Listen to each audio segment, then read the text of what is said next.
Well, there's a lot of late night action on Capitol Hill in the political showdown over the border crisis. A committee voted along party lines to ask the House to impeach Homeland Security Secretary Alejandro Mayorkas, as Republicans accused him of failing to limit immigration at the southern border.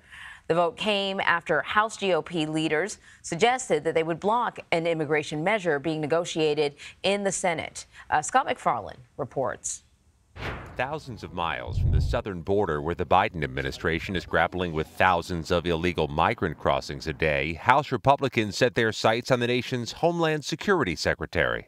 Secretary Mayorkas has put his political preferences above following the law. After an all-day hearing that went into the night, the Republican-led House Homeland Security Committee approved 2 articles of impeachment against Alejandro Mayorkas. I bet our founding fathers are just rolling over in their graves, Claiming he willfully failed to follow immigration law without producing evidence. It's clear he's not done his job. He's been derelict in his duties. He's violated his oath of office. Democrats blasted the hearing as partisan gamesmanship in an election year. The House Republicans are doing everything they can at Donald Trump's direction to sabotage any legislation because you don't want solutions, you just want politics. Is this really a high crime and misdemeanor? Yeah, absolutely. You've got a cabinet secretary who is totally disregarding the laws passed by Congress. Mayorkas is also a key negotiator in Senate talks to overhaul U.S. border security laws. But on Tuesday, Republican Speaker Mike Johnson reiterated it may be dead on arrival in the House. What's been suggested is in this bill is not enough to secure the border.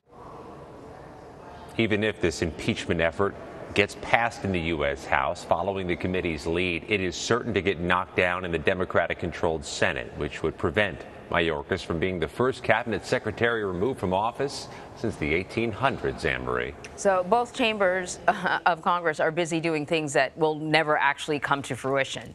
So I want to ask you, though, about this bipartisan legislation that the Senate has been working on that the Speaker says is dead on arrival in the House. Are House Republicans planning to present an alternative then, something that perhaps the Senate would agree to? The House Republicans have already passed their own bill. They call it House Resolution 2. It has any number of things that would never pass the U.S. Senate, including further funding and building the Trump border wall and limiting some of what the Biden administration can do, while also adding some of the components you may see in a Senate compromise. But these are just 2 ships passing in the night. The House bill is dead on arrival in the Senate. What the Senate is trying to release, trying to get done and put on paper, is now opposed by Donald Trump, which means it's a hard sell in the House. And time's a-wasting. Election day's getting closer. It's always hard to pass big things the closer you get to an election. Yeah, very, very true. Meanwhile, you know, the border continues to be a major concern. But while we have you here, I got to ask you about something else, because it's going to be a pretty busy day on Capitol Hill. The FBI Director, Christopher Wray, he's going to be testifying before a House committee today. What do we expect to learn from him? What's the focus? I think he's trying to raise attention, if not raise the alert level, politically speaking, about what the FBI is seeing. They have said before and are likely to say again, there are red warning flashes that can be seen and can be heard.